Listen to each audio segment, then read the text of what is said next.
सहनाववतु सहनौ भुनक्तु सह वीर्यं करवावहै तेजस्विनावधीतमस्तु मा विद्विषावहै। ॐ शान्ति शान्ति शान्तिः। श्रुतिस्मृतिपुराणानाम् आलयं करुणालयं नमामि भगवत्पादं शङ्करं लोकशङ्करं शङ्करं शङ्कराचार्यं केशवं बादरायणं सूत्रभाष्यकृतौ वन्दे भगवन्तौ पुनः पुनः। ईश्वरो गुरुरात्मेति मूर्तिभेदविभागिने व्योमवद्व्याप्तदेहाय दक्षिणामूर्तये नमः। अज्ञानान्तर्पतितगहनान् आत्मविद्योपदेशैः धातुं लोकान् भवदवसिखा तापपापच्यमानान् मुक्त्वा मौनं वटविटपिनो मूलतो निष्पतन्ति शम्भोर्मूर्तिश्चरति भुवने शङ्कराचार्यरूपा। पेलो श्लोक।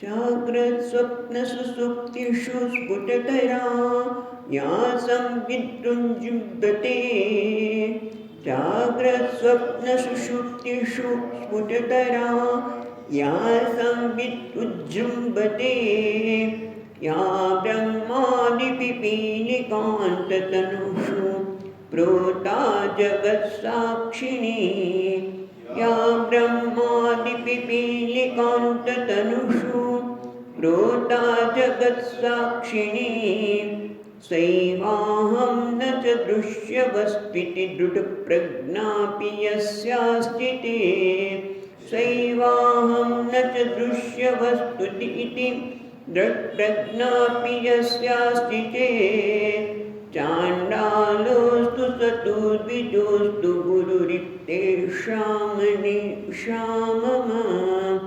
चाण्डालोऽस्तु चतुर्विजोऽस्तु गुरुरित्येषामनिषामम।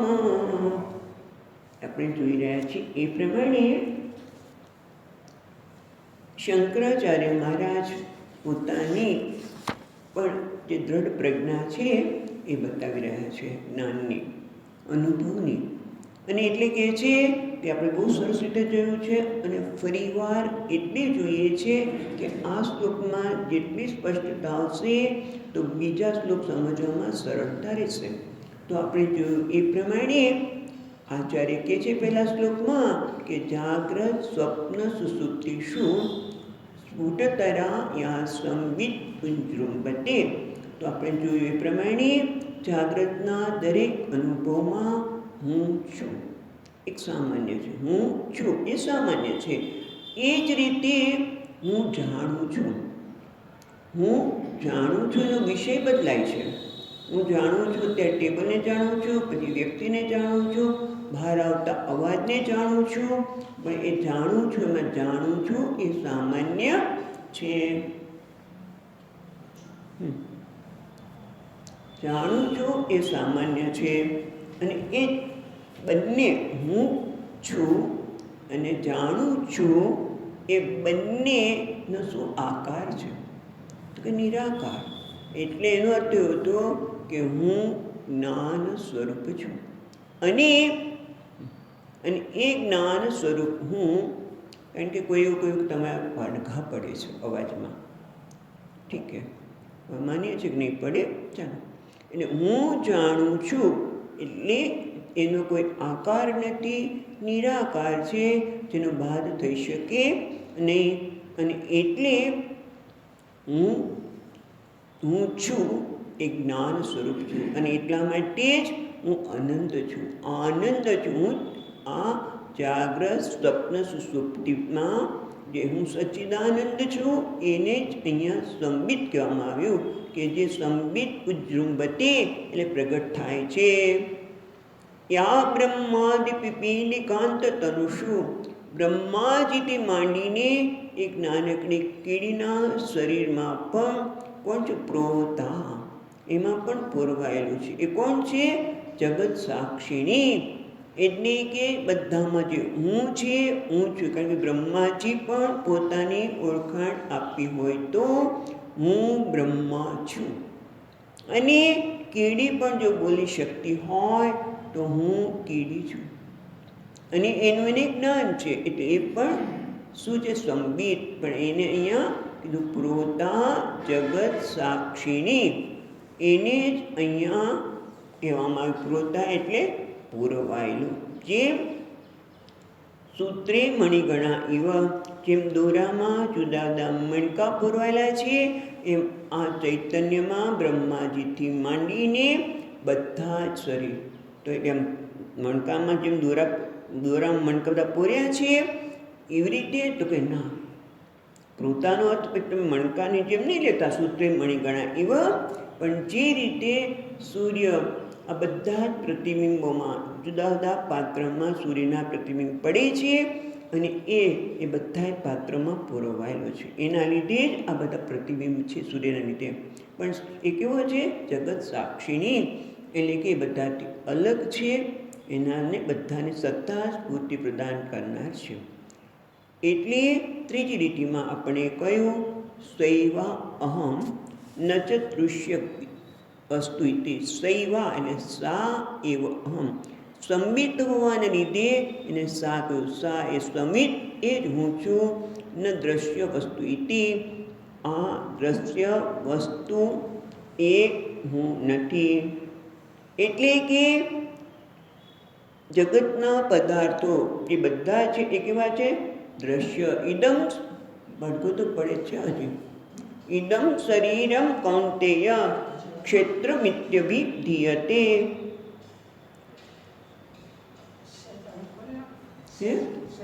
હા, ખોલો.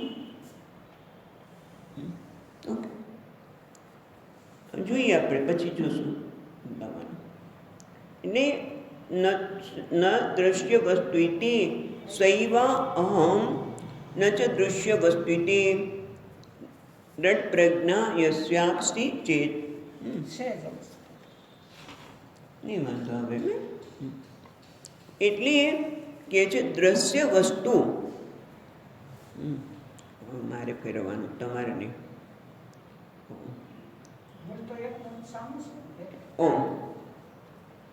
એટલે આપણે ચિંતન કરી રહ્યા છીએ કે આ દ્રશ્ય, બહુ સુંદર સૂત્ર આપે છે ભગવાન, કે આ દ્રશ્ય એ હું નથી, હું આ સંબિત છું. એટલે કે આપણે વિવેક કરવાની જરૂર છે કે આ ઇદમ, જેમ ભગવાને ગીતામાં પણ કહ્યું, ઇદમ શરીરમ કૌંતેય ક્ષેત્રમિત્યભિધીયતે, એને જ અહીંયા દ્રશ્ય કીધું. જેને હું જાણું છું એ શું છે? દ્રશ્ય છે. અને એને આ પ્રકાર જાણનારની જે દ્રઢ પ્રજ્ઞા, એટલે આત્મ અનાત્મ વિવેક જેમને સ્પષ્ટ છે, એ કોઈ પણ હોય, ચંડાલ કે બ્રાહ્મણ, એ મારા ગુરુ છે. પણ મહત્વની વસ્તુ, આ સૂત્ર બહુ સુંદર છે. સૈવ અહમ ન તુ દૃશ્ય વસ્તુ ઇતિ. તો પછી જ્યારે મને અમુક વર્તનથી દુઃખ થાય છે અને હું માનું છું કે દુઃખી થઈ ગયા, વિષાદગ્રસ્ત થઈ ગયા, એવું જ્યારે મને જણાય છે, ત્યારે ખરેખર તમે વિચાર કરો કે ઘણી વખત હું તો બહુ અશાંત થઈ ગયો, આ વ્યક્તિના વર્તનને જોઈને હું અશાંત થઈ ગયો. તો કે ભાઈ તું અશાંત નથી, તું શાંત સ્વરૂપ છે. ભાઈ હું ખરેખર અશાંત છું, અત્યારે મને કોઈ બોલાવશો નહીં, મને અશાંત છું. પણ ભાઈ તું તો શાંત સ્વરૂપ છે. હું કહું છું કે હું અશાંત છું, કેવી રીતે કહે છે? હું જાણું છું કે હું અશાંત છું. જેને હું જાણું છું તો દ્રશ્ય કુટીમાં આવી ગયું, તો તું કેવી રીતે અશાંત હોઈ શકીએ? એવી રીતે હું દુઃખી છું. અમુક વ્યવહાર થાય એટલે હું દુઃખી બની જાઉં છું, આંખમાંથી આંસુ પણ વહેવા લાગે. પણ એ વખતે જો હું કહી શકું કે એ દ્રશ્ય છે, હું દ્રષ્ટા છું, હું દ્રશ્ય હોઈ શકું નહીં. એટલે એમ કંઈ તરત ને તરત દુઃખ જવાનું નથી, તરત ને તરત આપણે અશાંતિ જવાની નથી. પણ એક વસ્તુ જરૂર છે કે આપણે જ્યારે આ પ્રકારે સમજાય સૈવા અહમ નત દૃશ્ય વસ્તુ ઇતિ, જે દ્રશ્ય છે જેને જાણું છું હું દુઃખી છું. ખરેખર હું અને દુઃખ એ બે સાથે જઈ શકે નહીં. જેમ પ્રકાશ અને અંધકાર સાથે જઈ શકે નહીં, એમાં હું એ પ્રકાશ ચૈતન્ય સ્વરૂપ છે, દુઃખ એ જળ છે. પણ એ બેને ભેગા કરી દીધા. ત્યારે આપણે જો આ વિવેક કરી શકીએ કે આ દ્રશ્ય છે, હું દુઃખી કહું છું, એ ખરેખર સત્ય નથી, હું એનો જોડનાર છું. એવું કહેવાને લીધે શું થશે? આપણે તે કીધું ને, અશાંતિ મટી નથી જવાની, દુઃખ તો થવાનું જ છે. પણ એ વખતે આપણે જે ઢસડાઈ જતા હતા ને, એમાં ગરકાવ થઈ જતા હતા દુઃખમાં, અને પછી એમાંથી કલાકોના કલાકો એમાંથી બહાર નીકળી શકીએ નહીં. પાછું એ ઘટના યાદ આવે, પાછા દુઃખી થઈ. પણ એ ધીમે ધીમે આપણે સમજાશે કે હું એ દુઃખને દ્રશ્ય છે મારા માટે, હું એનો દ્રષ્ટા છું. એટલે આમ સર્જાત્મા કેવું થાય, આમ સતત આને કીધું ને દ્રઢ પ્રજ્ઞા, આની પ્રજ્ઞાને દ્રઢ કરવાની છે કે હું દ્રશ્ય નથી, હું તો ચૈતન્ય છું. પણ છતાં શું થાય, કીધું ને કે આપણે જંપલાવી જ દઈશું, ધીમે ધીમે થશે. પહેલાં શરૂઆતમાં આપણે કહે ને, રેતીમાં કોઈ અક્ષર લખીએ તો જરાક પવન આવે ને આપણા અક્ષર લખેલા ભૂસાઈ જાય. પાણીમાં લખેલા અક્ષર પણ ભૂસાઈ જાય.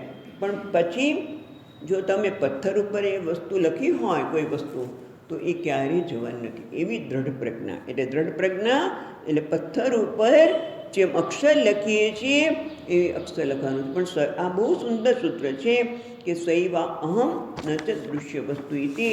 આ યાદ રાખીએ કે જે કંઈ હું તો સંવિત છું, આ જે દૃશ્ય વસ્તુ એટલે કે જે અનુભવ કરું છું, આ મહત્ત્વ તો આપણે આ જ છે ને. હું દુઃખી થઈ ગયા, મારું અપમાન થઈ ગયું, હું નિરાશા. ભગવાન કહે છે આ તો મેં બનાવ્યું જ નથી. કુતસ્પા કસ્મલમિદમ વિષમે સમુપસ્થિતમ. અર્જુનને કહે છે ભગવાન કુતસ્પા, એ અર્જુન મેં આ કસ્મલ, આમ તો મેં વિષાદ દુઃખ મેં નથી બનાવ્યું, એ આપણે બેને જોડી દીધા કંઈ કારણ વગર. હું અને દુઃખ એ બંને જુદું છે. એક પ્રકાશ સ્વરૂપ છે, એક અંધકાર છે. પ્રકાશ ને અંધકાર ક્યાંથી ભેગા થયા? આપણે ભેગા કરી દીધા. એ આપણી સૃષ્ટિ, જીવ સૃષ્ટિ. અને એટલા માટે આ સૂત્ર, હું દ્રશ્ય વસ્તુ એવું નથી. દુઃખને હું જાણું છું, અશાંતિને જાણું છું, જેને જાણવું એ હોઈ શકું નહીં. એ તો દ્રશ્ય કોટીમાં છે. અને આવી જ્યારે વારંવાર આ પ્રકારના સત્યને જોઈએ ત્યારે કેવી પણ કહે છે પ્રજ્ઞા, આપણું જ્ઞાન દ્રઢ બની છે કે હું તો ચૈતન્ય છું. જેમ ગઈ વખતે કહ્યું એ પ્રમાણે કે અત્યારે હું પુરુષ છું, સ્ત્રી છું, આ છું, ગુરુ છું, શિષ્ય છું. જે દ્રઢ પ્રજ્ઞા છે એવી જ પ્રજ્ઞા હું ચૈતન્ય છું. ભલે વ્યવહાર અહીંયા કહે છે કે દ્રઢ પ્રજ્ઞા હોય એટલે કે બ્રહ્મવિદ બ્રહ્મૈવ ભવતી. આ જ્ઞાનથી પોતે બ્રહ્મ બની ગયો છે, છતાં પણ આ સર્વાત્મ ભાવ હોવા છતાં પણ જ્યારે એને કહે છે સ્વપાક છે, તમે દૂર હટો, તો કહે છે એ પારમાર્થિક દ્રષ્ટિએ કીધું નથી, પણ વ્યવહાર સાંકર્યાત એટલે વ્યવહારની દ્રષ્ટિએ વ્યવહારે ભટ્ટનય ઇતિ ન્યાયાત. એ ન્યાય છે કે વ્યવહારમાં ભટ્ટને અનુસરવું. એટલે કે ભલે સર્વાત્મ બુદ્ધિ હોય છતાં પણ, એ સર્વાત્મ બુદ્ધિમાં સ્થિત થયા હોય છતાં પણ યાવત પ્રારબ્ધમ, જ્યાં સુધી પ્રારબ્ધ છે આ શરીર છે ત્યાં સુધી વ્યવહાર તો દ્વૈતમાં જ થવાનો છે. અને એ વખતે જે વ્યવહારનો જે ન્યાય છે એ વિદુષ એટલે જ્ઞાનીએ પણ એ ન્યાયને અનુસરવું જોઈએ. કે કયા ન્યાય છે? ભગવદ્ ગીતામાં પણ ભગવાન કહે છે લોક સંગ્રમેવાપી સંપશ્યન કર્તુમર્હસી. કે અર્જુન, તું લોકો તારો દાખલો લેવાના છે, તું લડાઈ નહીં લડે, તું ડ્રોપ લઈશ ને તો બીજા 10 ડ્રોપ તરત જ લઈ લેશે. તું લડાઈ નહીં લડે, તું ડ્રોપ લઈ લઈશ કે મારે લડાઈ નથી લડવી તો કે તને જોઈને બીજા કરવાના જ છે.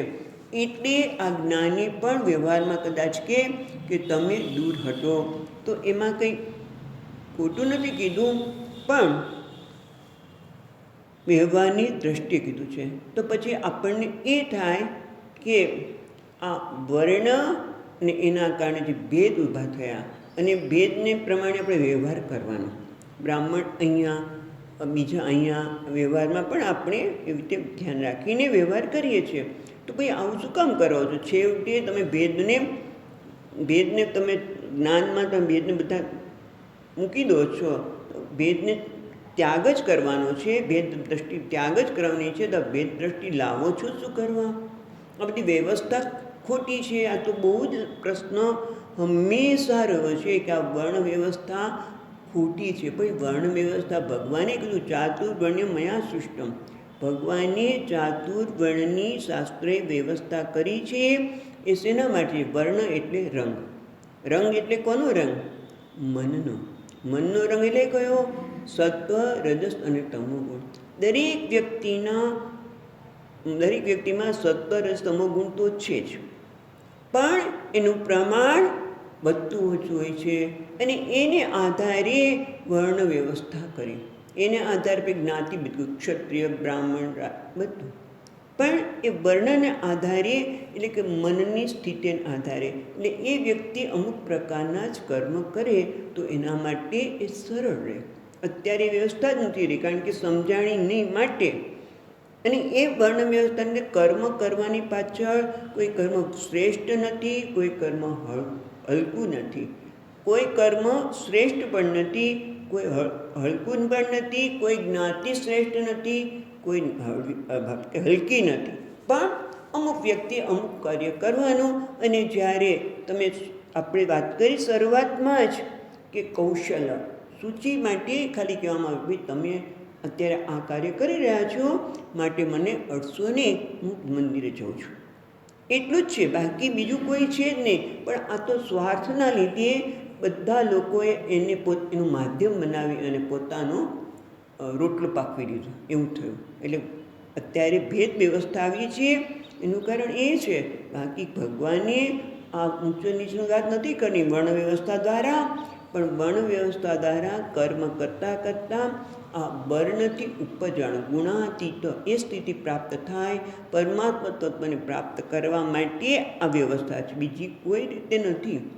એટલે હવે આપણે જરાક આગળ જઈએ તો પછી આવું જ્ઞાન ધરાવનાર વ્યક્તિ સ્વપાક હોઈ શકે, ચંડાલ હોઈ શકે. પછી બીજો પ્રશ્ન થાય કે આવું જ્ઞાન હોય, આવું હોય તો કે છે અહીંયા સરસ કહે છે કે કોઈ કષ્ટનો યોગ ભ્રષ્ટ, એ કદાચ કોઈ યોગ ભ્રષ્ટ હશે.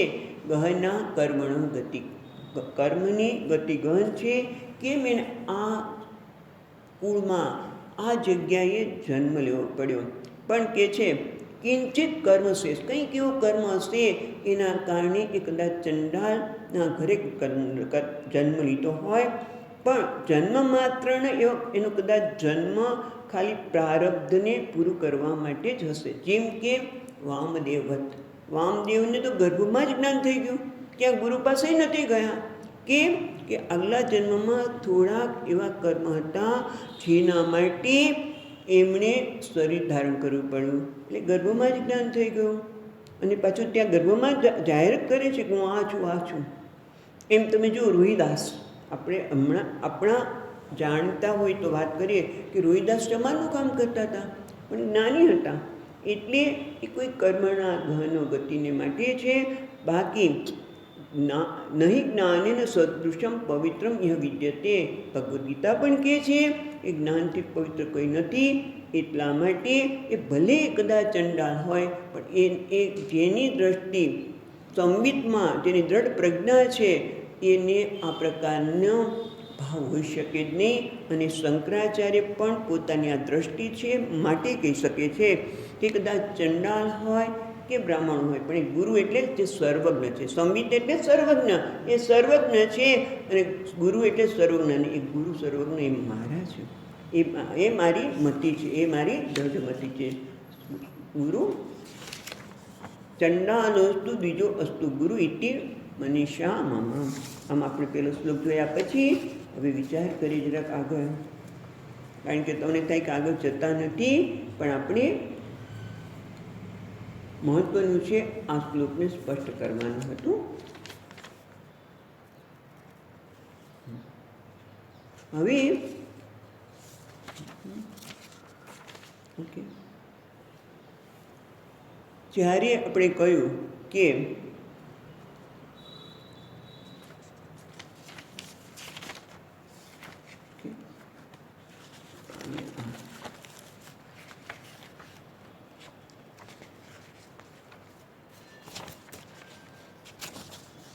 સરસ,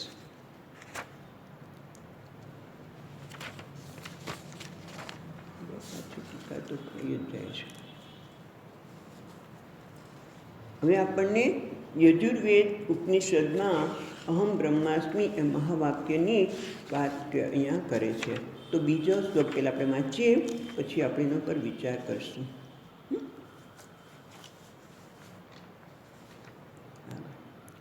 બ્રહ્મૈવાહમિદં જગચ્ચ સકલં, બ્રહ્મૈવાહમિદં જગચ્ચ સકલં ચિન્માત્ર વિસ્તારિતં, ચિન્માત્ર વિસ્તારિતં સર્વં ચેતદ વિદ્યયા ત્રિગુણયા, સર્વં ચેતદ વિદ્યયા ત્રિગુણયા શેષા મયા કલ્પિતં, શેષમયા કલ્પિતં.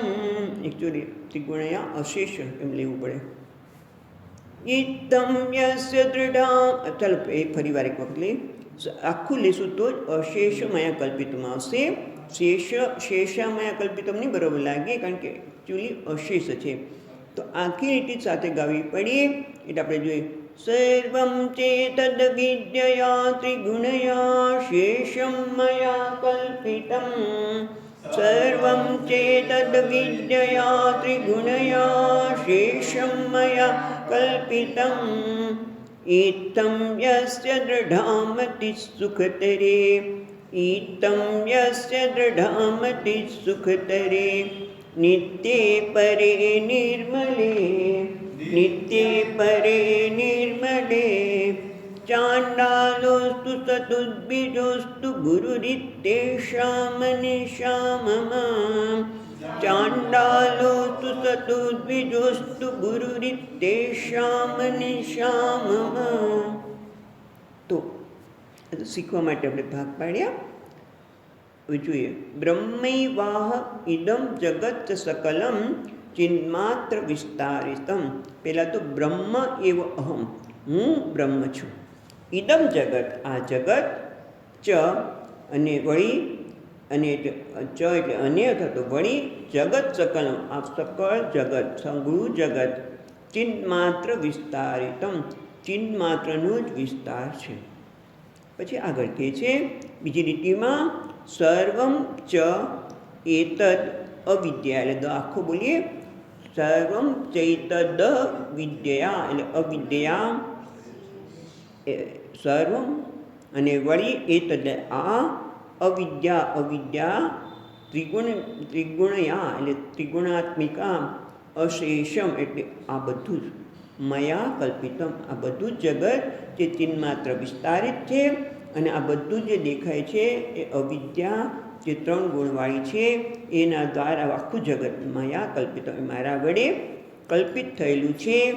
ઇત્થમ યસ્ય દૃઢામતિ, જેની આ પ્રકારની દ્રઢ મતિ છે. ત્યાં પ્રજ્ઞા કીધું, દ્રઢ પ્રજ્ઞા, અહીંયા દ્રઢ મતિ કીધું. બીજા શ્લોકમાં દ્રઢ મતિ ક્યાં સુખતરે, પાછો નવ શબ્દ સુખ સ્વરૂપ, સુખતરે તર, સુખતરે સુખ સ્વરૂપ, નિત્યે જે નિત્ય છે, પરે એટલે પરમ, નિર્મળ નિર્મલે નિર્મળ, એ સુખતરે નિત્યે પરે નિર્મલે યસ્ય દૃઢમતિ, જેની આ સુખતર નિત્ય અને પરમ નિર્મળ એમાં જેની દ્રઢ મતિ છે એ ઇત્થમે આમાં, બરાબર. આ પ્રકારે એ કોણ છે? ચંડાલ હોય કે બ્રાહ્મણ હોય, પણ એ મારા ગુરુ છે એવી મારી દ્રઢ મતિ છે, શંકરાચાર્ય મહારાજ કહે છે. હવે આપણે વિચાર કરીએ કે અહીંયા તો કહી દીધું કે આગળ કીધું ને બ્રહ્મૈવ અહમિતિ, હું બ્રહ્મ છું. પણ પ્રશ્ન એ થાય કે તમે એક બાજુથી એમ કહો છો કે આ બધું જ સૈવા અહમ ન તો દૃશ્ય વસ્તુથી. પહેલા શ્લોકમાં તમે એમ કહ્યું કે આ સા એવ અહમ ન તો દ્રશ્ય વસ્તુથી, હું દ્રશ્ય વસ્તુ હું નથી, હું સંવિત છું, એટલે કે હું દ્રષ્ટા છું, અને આ બધું દ્રશ્ય છે. એટલે કે એનો અર્થ એ થયો કે હું એટલે દ્રષ્ટા અને દ્રશ્ય એ બંને જુદા જુદા છે, એટલે કે દ્વૈત છે. દ્વૈત એટલે જે બે સ્વતંત્ર સત્તા ધરાવે એને આપણે દ્વૈત કહીશું. એટલે કે હું જુદો, દ્રષ્ટા જુદો ને દ્રશ્ય જુદો, બરાબર. બંને જુદા છે. ત્યારે બંનેને જુદા કહીએ ત્યારે મર્યાદા આવે, બરાબર છે. હું દ્રષ્ટા છું અને આ દ્રશ્ય છે, એટલે હું જુદો અને દ્રષ્ટા જુદો અને દ્રશ્ય જુદો, અને એટલે મર્યાદા આવે એટલે મને એ દ્રશ્ય વસ્તુને મારી કરવાની મન થાય, બરાબર. તો મને લાગે હું પૂર્ણ છું. ત્યાં સુધી જ્યાં સુધી મર્યાદાની લાગણી આવે, અપૂર્ણતા દૂર કરવાનું મન થવાનું છે. એટલે દ્રશ્યને અમારી અનુકૂળ કરવાનું મન થાય, એને ભોગવવાનો પ્રયત્ન થાય, એટલે ક્યારેય દ્રષ્ટા પૂર્ણ હોઈ શકે નહીં. તો પછી અપૂર્ણતા જ મારો સ્વભાવ બની જાય. આવું હોય તો પછી આ તમે એમ કહો છો કે આ દ્રશ્ય વસ્તુ નથી, પણ આ તો દ્વૈત થઈ ગયું, ને દ્વૈત થયું તો અપૂર્ણતા આવી, તો પછી આ તો મારો અપૂર્ણતા તો મારો સ્વભાવ જ થયો. ખાલી ભગવાનનું નામ લઉં ત્યારે થોડીક પૂર્ણતા દૂર થાય, દુઃખ દૂર થાય. જેમ આપણે તાંબાનું વાસણ હોય એને આંબલીથી ઘસીએ તેનો મળ દૂર થાય, હું ભગવાન નામ લઉં તો દૂર થાય. બાકી વિષય બીજું અપૂર્ણતા તો કોઈ સ્વભાવ, મારો સ્વભાવ જ બની ગયો છે. આપણે માનીએ છીએ ને અપૂર્ણતા સ્વભાવ બની ગયો છે, દુઃખ એ મારો સ્વભાવ છે, નિરાશા મારો સ્વભાવ છે, પરતંત્રતા મારો સ્વભાવ છે. તો કે ના, એટલા માટે જ અહીંયા બીજા શ્લોકના પ્રથમ ચરણમાં જ કહ્યું બ્રહ્મ એવો અહમ, હું તો બ્રહ્મ છું. દ્રશ્ય તો પછી દ્વૈત દેખાય છે, શું છે એ આપણે વિચારશું. એટલે પહેલાં તો કહે છે બ્રહ્મ એવો અહમ. જો તું એમ માનતો હોય કે આ મારાથી મર્યાદિત છે, તો કે ના, તું બ્રહ્મ છે. બ્રહ્મ એટલે બૃહ ધાતુમાંથી બને છે. બ્રહ્મ એટલે બૃહત્વાદ બ્રહ્મ, જે બૃહત એટલે વિશાળ, મહાન. જે બૃહત એટલે વિશાળ છે, બીજા શબ્દો કહે તો મહાન છે. અને કેટલું મહાન? આપણે મહાન શબ્દ આવે ને, મહાન છે, આપણે મહાન શબ્દ લઈએ, વિશાળ નહીં. બંને અર્થો એક જ થાય છે. બૃહત્વાદ બ્રહ્મ, જે વિશાળ છે, જે મહાન છે એ બ્રહ્મ. એટલે આપણે મહાન શબ્દને સમજવા માટે પ્રયત્ન કરીએ. એ મહાન કહીએ એટલે મોટું. મોટું એટલે કેટલું મોટું? બૃહદ મુંબઈ, મુંબઈને આપણે કહીએ બૃહદ મુંબઈ, વિશાળ મુંબઈ. મુંબઈ એટલું વિશાળ છે, પણ કે ના ના, હવે તો મુંબઈ કરતાં સુરત વિશાળ થઈ ગયું. એટલે હવે મુંબઈ કરતાં સુરત વિશાળ થઈ રહ્યું છે. મોટું મચ્છર હતો. મોટું એટલે મોટું કેટલું મોટું? ખરેખર મચ્છર તો કોઈકની સંદર્ભમાં કહે છે, એટલે કોઈકના સંદર્ભમાં આપણે મહાન કહીએ છીએ, મોટું કહીએ છીએ, મહાન કે મોટું. પણ અહીંયા બૃહદ એટલે કોઈની સરખામણી નથી તેવું.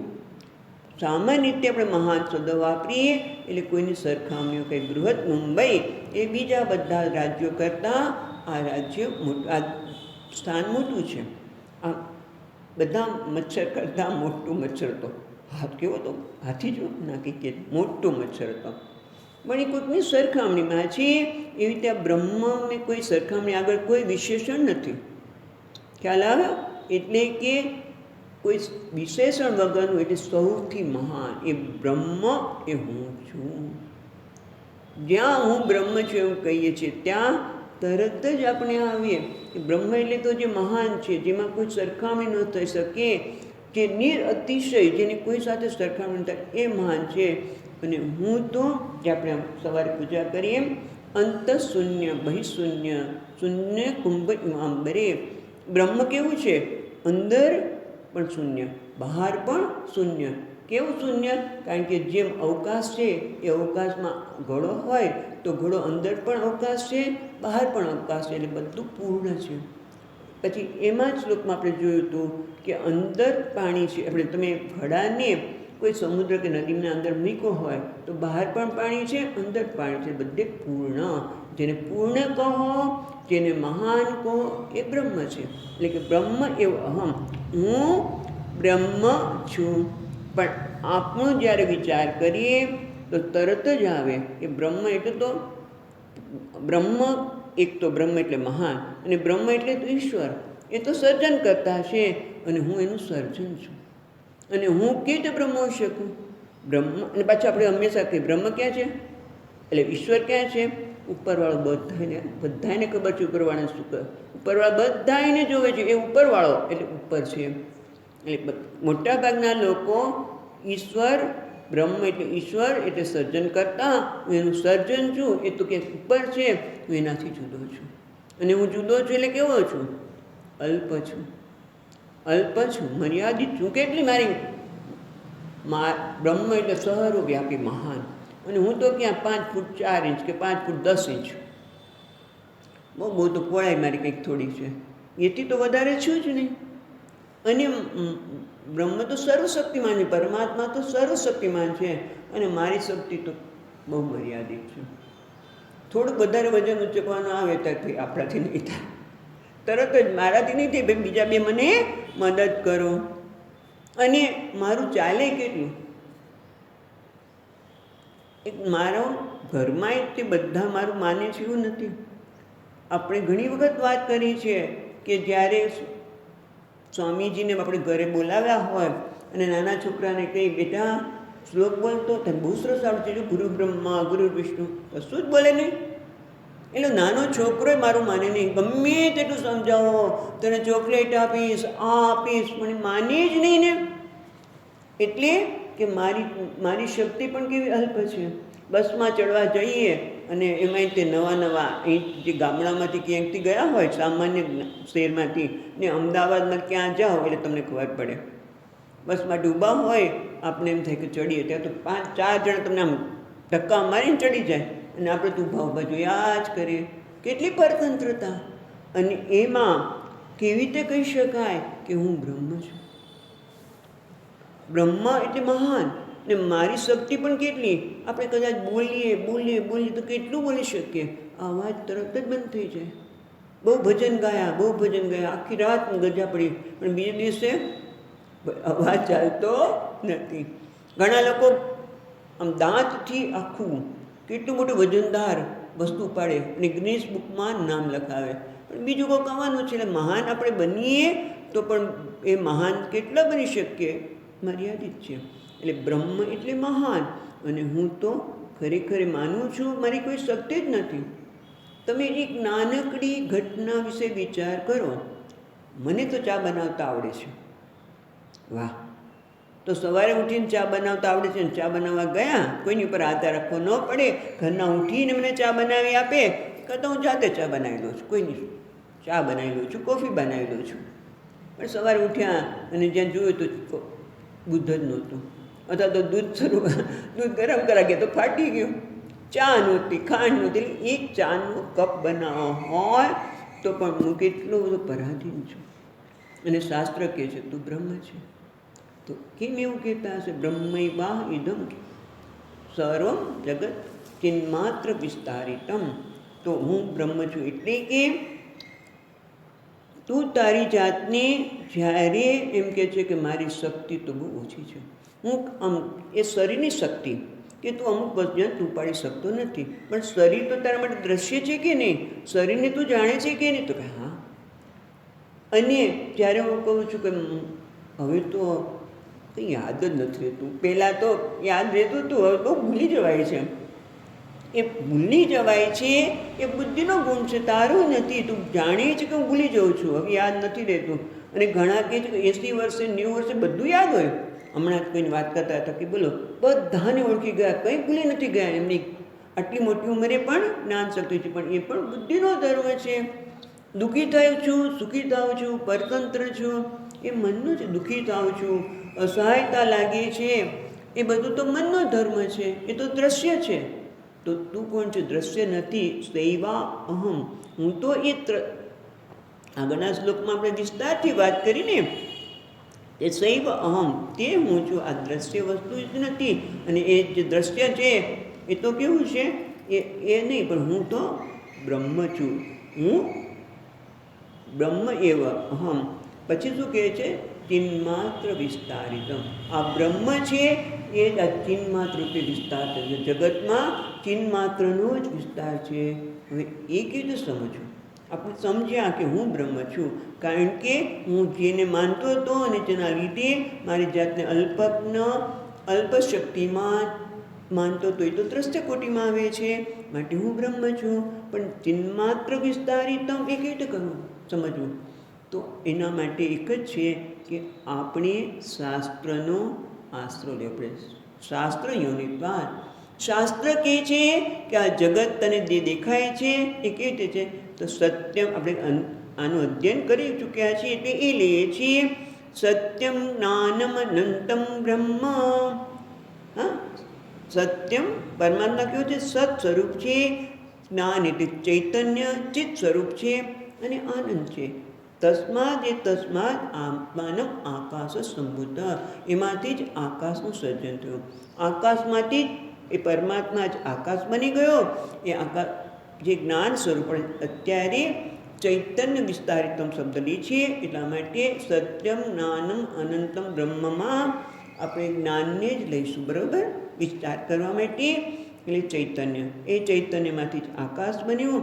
એ ચૈતન્ય આકાશમાંથી પાછો વાયુ બની ગયો. વાયુમાંથી અગ્નિ, અગ્નિમાંથી જળ અને પૃથ્વી, અને એમાંથી આખું જગત, પંચીકરણ વગેરે આપણે અંદર મૂકી દેવું પડે સમજવા માટે. એટલે ટૂંકમાં આ જગત છે ચૈતન્યનો જ વિસ્તાર છે. ચૈતન્ય વિસ્તારિતમ. એટલે આ જગતમાં જે કંઈ છે, આ જગત એટલે શું? જેને આપણે જગત કહીએ છીએ એટલે શું? કે આંખથી દેખાય છે, ઇન્દ્રિયોથી દેખાય છે, એ સ્થૂળ વસ્તુઓ. મનથી આપણે લાગણી અનુભવાય છે, એ સૂક્ષ્મ જગત.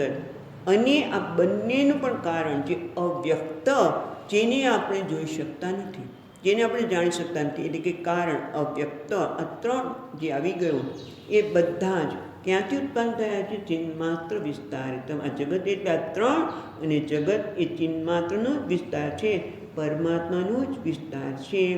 અને એ કેવું છે? બીજી લીટી જો આગળ એમાં તો શું કહે છે? સર્વમ બ્રહ્મૈવા ઇદમ જગત સકલમ ચિન્માત્ર વિસ્તારિતમ. સર્વમ બીજી લીટીમાં કહે છે સર્વમ ચ એતદ અવિદ્યા ત્રિગુણયા અશેષમ મયા કલ્પિતમ. એના વિશે વિચાર કરીએ તો આ ચિન્માત્રનો વિસ્તાર છે એ આપણે ઉપનિષદને આધારે જોયું. અને હવે જે જોઈએ છે તો આ જગત. તો આ જે જગત છે એનો વિચાર કરીએ, કારણ કે જગત દેખાય છે એ કેવી રીતે આવ્યું એનું કારણ આપણે જોઈ શકતા નથી. તો આ જગતમાં આપણે જોઈએ કે કોઈ પણ જગતના પદાર્થો લઈએ તેમાં ત્રણ ગુણ જોવા મળે છે: સત્વ, રજોગુણ અને તમોગુણ. સત્વગુણ એટલે જ્ઞાન. જ્ઞાન તમે જો એક નાનકડું આપણે ક્લિપ છે તો એ પણ એમાંય જ્ઞાન છે. સત્વગુણ એટલે જ્ઞાન, સુખ, એ બધું સત્વગુણમાં આવે. તો જ્ઞાન, મને આ વસ્તુ છે પોતે છે ક્લિપ, પણ એ મને પોતે ક્લિપ છે એવું જ્ઞાન કરાવે છે ત્યારે થાય છે. એટલે આ ક્લિપ એટલે સત્વગુણ. હવે આ ક્લિપની અંદર પણ ગતિ છે જે આપણે જોઈ શકતા નથી. વૈજ્ઞાનિકો કહે છે કે આની અંદર બધા જે ઇલેક્ટ્રોન, પ્રોટોન વગેરેનું બનેલું છે એ અંદર સતત ગતિ કરે છે. જે ગતિ છે એ છે રજોગુણ. અને આ હું ઉપાડું નહીં તો બીજે સ્થાને જઈ શકે નહીં, એટલે શું છે? તમોગુણ, જે સ્થિર થઈ જાય છે. આળસ, નિદ્રા, એ તમોગુણનો પ્રકાર છે. એમ આપણા માટે પણ આપણને જ્ઞાન માટે કોઈ પણ વ્યક્તિ છે એની અંદર જ્ઞાન રહેલું છે. એને જ્ઞાન માટે પ્રેમ છે, એ સત્વગુણ છે. અને એ સત્વગુણ જ્ઞાન માટે પ્રેમ છે, સિદ્ધિ માટે પ્રેમ છે, કંઈક મેળવવા માટે પ્રેમ છે. અને એ મેળવવા માટે એ મનમાં વિચાર કરે છે અને કર્મ કરે છે, એનું નામ રજોગુણ. અને નિદ્રા આળસ એ તમોગુણ. એટલે જગત આખું શેનું બનેલું છે?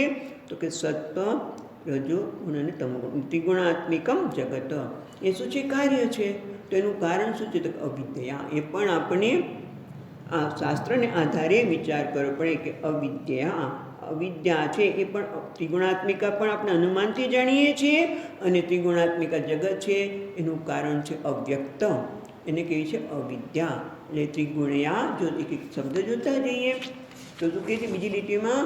સર્વમ ચ એતદ અવિદ્યા ત્રિગુણયા અશેષમ. અશેષમ સર્વમ જગત એ 3 ગુણનું અને કેવું છે? અવિદ્યાને લીધે છે. એટલે હવે અવિદ્યા એટલે અવ્યક્ત, એટલે કે માયા. આપણે લાવવું પડે. મયા કલ્પિતમ, એ બધું છે મારા વડે કલ્પિત છે. એટલે હવે પાછું વિચારીએ કે કેવી રીતે કલ્પિત કહી શકાય આ જગતને? આ જગત જે 3 ગુણવાળું છે, અવિદ્યાને લીધે એ જગત જે જવાય છે 3 ગુણવાળું, એ મારા વડે કલ્પિત છે. પણ ખરેખર જો આજે આ જગતમાં આપણા જે કંઈ અનુભવ છે, સારા ખરાબ સુખદ દુઃખદ જે કંઈ અનુભવ છે, એને તમે વિભાગ કરીએ તો શું થાય? હું અનુભવ કરનાર, એટલે કે હું દ્રષ્ટા. આ જે કંઈ અનુભવ થાય છે જગતમાંથી જ થાય છે. એટલે જગત શું છે? દ્રશ્ય. અને એના લીધે જે અનુભવ થાય છે એને દર્શન શબ્દ આપણે ત્રિપુટીની વાત કરીએ. દ્રષ્ટા, દ્રશ્ય અને દર્શન. એમાં દ્રષ્ટા હું તો કેવો છું? જગત સાક્ષીની. આગળ વાત કરી એટલો શ્લોક એટલે જ વિસ્તારથી આપણે જોયો પહેલો શ્લોક કે હું તો કેવો છું? જગત સાક્ષીનો, એટલે ચૈતન્ય છું. તો હવે આ દ્રશ્ય છે એના વિશે જ વાત કરવી પડે કે આ જળ અને ચેતન એ બધા જેને આપણે કહીએ છીએ હું દ્રષ્ટા છું, આ દ્રશ્ય છે. એટલે કે દ્વૈત્વની ગયું? તો કે ના, એ કેવું છે? કલ્પિતમ. કલ્પિતમ કેવી રીતે કહેવાય? તો આપણે બીજું દ્રષ્ટાંત લઈએ કે જેમ કે હું રાત્રે સૂઈ જાઉં, આ જગત આપણે દેખાય છે દ્રશ્ય છે, હું એનાથી જુદો છું. અને એ જગત કલ્પિત કેવી રીતે છે? તો કે રાત્રે આપણે સૂઈ જઈએ અને સ્વપ્ન આવે, અને સ્વપ્નની અંદર આપણને કોઈ એમ કે, સ્વપ્નની અંદર કોઈ આપણને કે આ તારું સ્વપ્ન છે એ તો કલ્પિત છે, તું એનું અધિષ્ઠાતા છે. આપણે સ્વીકારી શકવાના નથી. કોઈ આપણે કહે તો માનીએ જ નહીં કે કલ્પિત છે. હું સ્વપ્નની અંદર મને 1 કરોડની લોટરી લાગી અને મને કેટલો બધો આનંદ આવ્યો, અને કોઈ મારું અપમાન કર્યું તો દુઃખ પણ થયું. સ્વપ્નમાં એ સુખ, એ દુઃખ, એ જ નિરાશા જન્મે છે. અને ત્યારે કોઈ આવીને મને એમ કહે છે કે આ તો કલ્પિત છે, તું એનું અધિષ્ઠાન છું, તારામાંથી જ થયેલું છે. પણ હું સ્વીકારી શકું નહીં.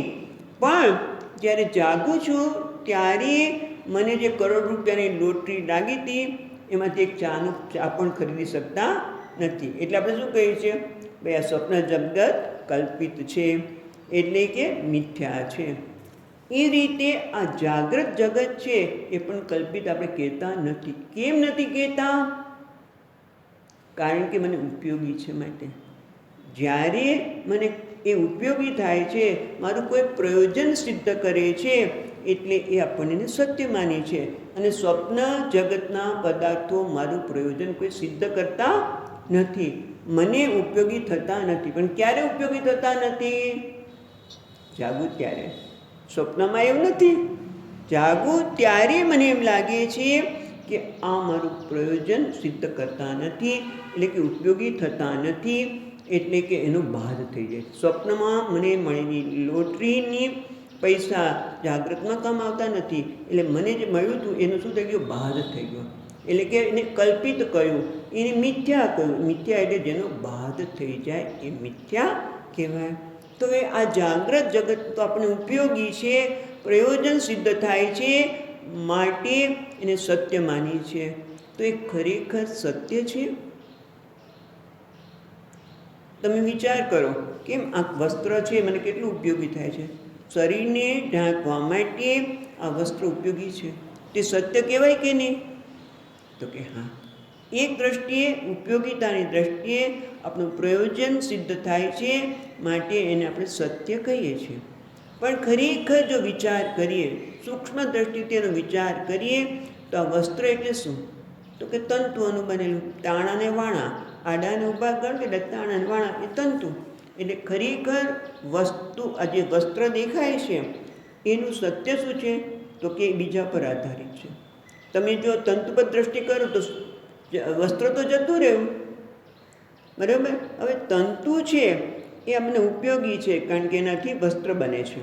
પણ એ તાંતણા છે એ શેના બનેલા છે? તો કે રૂમાંથી બનેલા છે. તો કોના ઉપર આધારિત છે? રૂ ઉપર, બરાબર. એટલે સત્ય શું બન્યું? રૂ. અને તંતુ તો ગયા. એમ રૂને પણ ચકાસો, એને પણ ચકાસો. જગતના કોઈ પણ પદાર્થોને આવી રીતે ચકાસશો તો છેવટે બધા એકબીજા પર આધારિત એનો બાદ થઈ જાય, એનો બાદ થઈ જાય છે. પણ એક સ્થિતિ એવી આવશે કે કેવી આવશે કે જેનો બાદ થઈ શકે નહીં. એ કેવો છે? નિરાકાર નિરઅવશેષ. છેવટે એને અટકીએ તો એનો અર્થ થયો કે આ બધું એના પર કલ્પિત છે. કલ્પિત કહો, મિથ્યા કહો, બાદ કરો. એટલા માટે જે બહુ સુંદર છે, વિસ્તારથી આપણે વિચારીશું. પણ અહીંયા શું કહે છે? સર્વમ ચ એતદ અવિદ્યા ત્રિગુણયા અશેષમ. આ બધું જ ત્રણ ગુણવાળું અવિદ્યામાંથી ઉત્પન્ન થયેલું એનું કારણ છે. અને કેવું છે? એ મયા, મારા વડે. માયા હું કોણ? બ્રહ્મ. હા, મયા એટલે મારા વડે, એટલે બ્રહ્મ વડે એ કલ્પિત છે, એ અધ્યારોપિત છે, એ મિથ્યા છે. જેમ આગળ પણ આપણે વાત કરી હતી, હું કોણ છું? વાત કરી હતી પહેલા શ્લોકની વખતે કે હું એ ચૈતન્ય છું. અને એ ચૈતન્ય કેવો છું? કૂટસ્થ. નાટ્યદીપની વાત કરી હતી. હું છું, મારા પ્રકાશમાં જ આ બધું પ્રકાશિત થાય છે. મારા વગર કોઈ વસ્તુ રહી શકે નહીં. જેમ દીવો હોય અને દીવાના લાઇટ છે એની નીચે કોઈ સત્કાર્ય કરી રહ્યું છે, ભજન, ભગવાનનું ભજન એ બધું કરે છે, અને બીજા જુગાર પણ રમે છે, પણ કોઈને કશું કહેતો નથી. એ રીતે આમ ચૈતન્યમાં આ બધા ચિન્માત્ર વિસ્તાર, તમે ચિન્માત્રનો વિસ્તાર છે, એમાં આ જગત છે ત્રણ ગુણોનું બનેલું અવ્યક્ત માયાને લીધે છે, અને એ મારા વડે કલ્પિત છે. મારા વડે કલ્પિત કેવી રીતે છે એનો વધારે વિસ્તાર કરશું. કલ્પિત એટલે જે અધ્યારોપિત છે, જે મિથ્યા છે. અને હું કેવો છું? સુખતરે નિત્ય પરે નિર્મલ. એવો હું તત્વ છું. એમાં જેની દ્રઢ પ્રજ્ઞા છે એ મારા ગુરુ પણ ચંડાળ હોય કે બ્રાહ્મણ હોય પણ એ મારા ગુરુ છે, એવી મારી દ્રઢ માન્યતા છે. એટલે આ સુંદર છે. જે શ્લોક આપણે આવતી વખતે આ બીજી લીટી વધારે વિસ્તારથી જોઈશું. ઓમ પૂર્ણમદઃ પૂર્ણમિદં પૂર્ણાત પૂર્ણમુદચ્યતે પૂર્ણસ્ય પૂર્ણમાદાય પૂર્ણમેવાવશિષ્યતે. ઓમ શાંતિ શાંતિ શાંતિ.